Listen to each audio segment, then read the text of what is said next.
Assalamu alaykum hörmətli qarindaşlar. A1 səviyyədəki Golland dili dərsimizə xoş gəldinizlər. Biz bugün 15-ci dərs D School, yəni məktəb degan dərsni öyrənib ötdüz.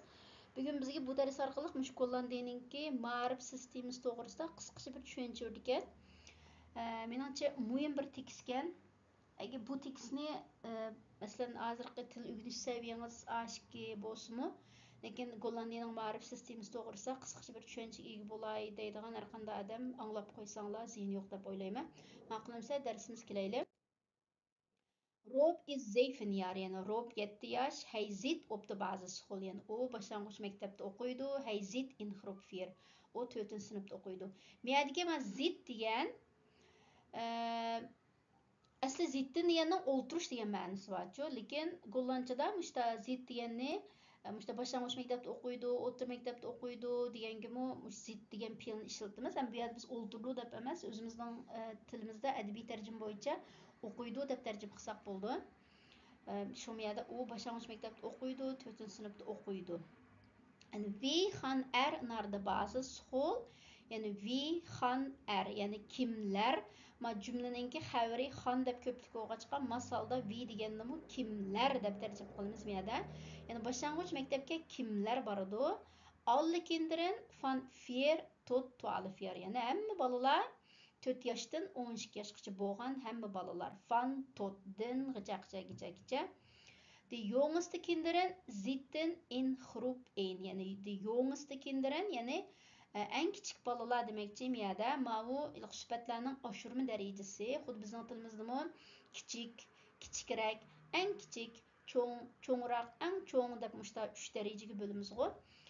İnşallah buni sifatlarning grammatikasini so'zlaganda ham tafsili so'zlaymiz. Hozircha miyada de jongste kinderen, yani yong degandan turlanib chiqqan jongste degani yani en kichik deb oshirma daraja ekanligini bilib olsanglar bo'ldi.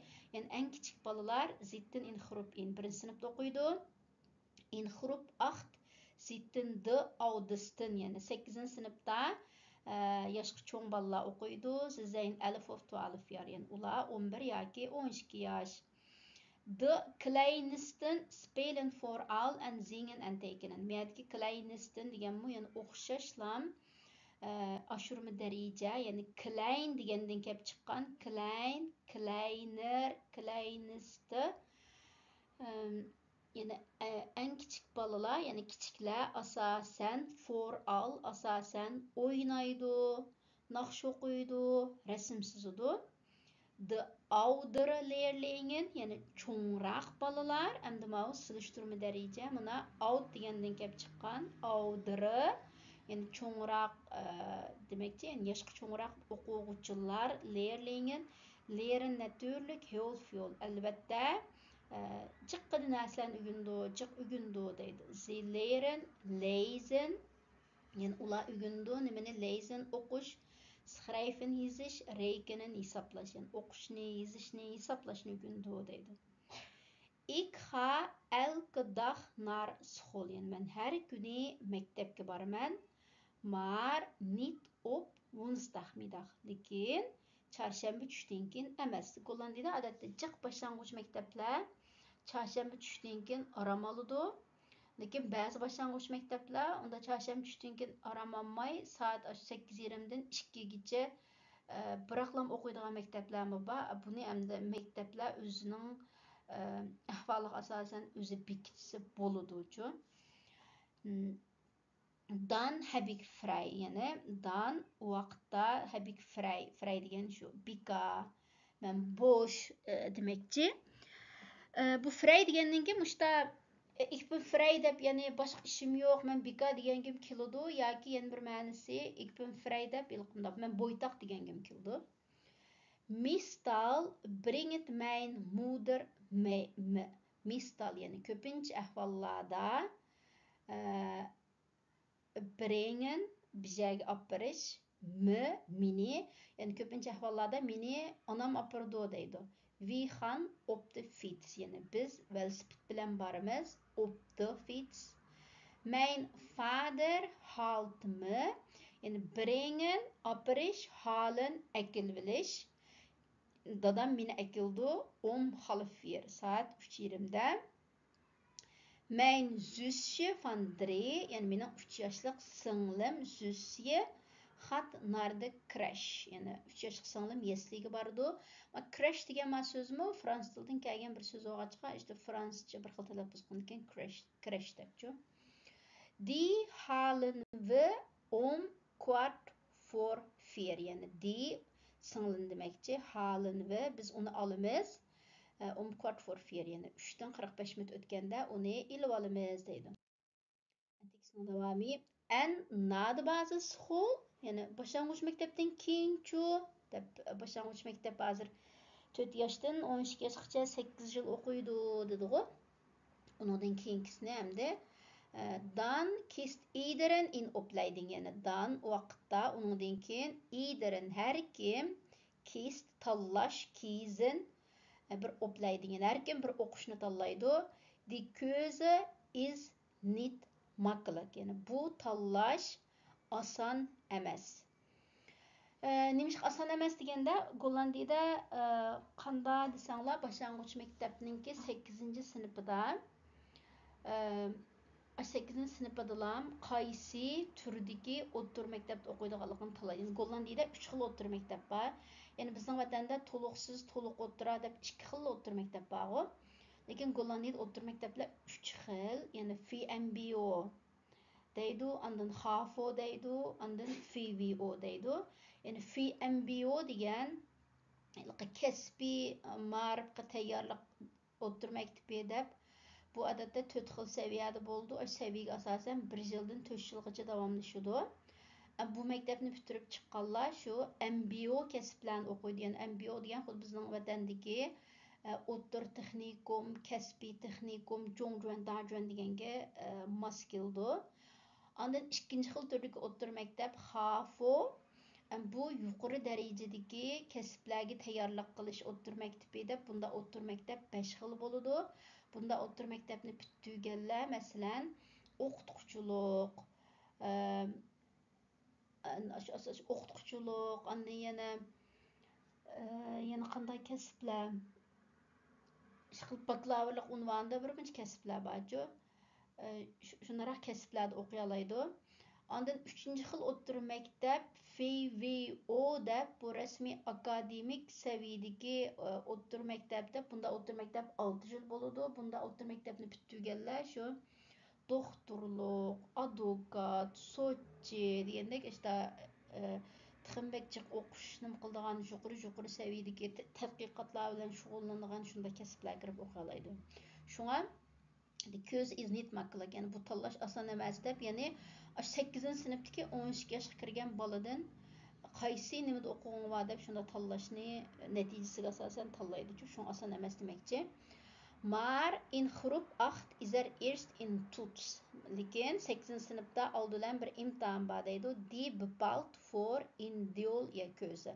Yani die, yani muş toetsen demekçe, bu imtihan bepaalt belgileydi, karar kıldı. For individual ya keuze. Sizin tanlışınızdan ki bir kısmını belgileydi deydi. Het resultat helt bitbeyit kiezen. Yani neticeniz tanlaşga yardım berdi deydi. Yani şu normalda başlangıç mektebinki 7-8 sınıfıda SITO tutus debçu devletlik imtihan. Şu imtihan neticesiga qarab o'qituvchilar şu o'quvchininki qaysi turdagi o'ttir maktabga mos keldiganlik to'g'risida işte qarorlarni chiqardi. Shuni demakchi. Sommige kinderen leren direkt in beroep. Yani bazı balalar leren ügündü direkt bivastıla in beroep. Bivastıla bir kasb ügündü. Die kiezen beroepsonderwijs, yani VMBO. Yani ular kasbiy ma'rifni tanlaydi deydi. Yani bu şu 3 xil o'ttir maktabninki töven darajadagi o'ttir maktab. Anderen willen eerst nog meer leren. Yani anderen başqalar willen xalaydı eerst aldı bilen nog meer leren. Yani tımcıq öğrenişni xalaydı. Zij kiezen algemeen onderwijs. Yani ular umumi ma'rifni tanlaydı. Yani HAVO bilen VWO. Op mijn school zitten 1200 leerlingen. Yani benim mektebimde 1200 o'quvchi bor deydi. Zijn hier 3 of 4 opleidingen. Yani bu yerda 3 yoki 4 o'qish bor deb aytmoqchi. Ba'zida bir o'ttir maktabning ichida FMBO, HAFO, FBO hemmisi bu ahvallarımı buldu. Şunu demekçi. İlk fuluk het HAFO. Yani men HAFO'ni o'qiyman. Yani HAFO degan men so'zlikda bilib qo'ydim o'sha HAFO, FBO, FMBO degan so'zlarning to'liq atilishini HAFO degan yani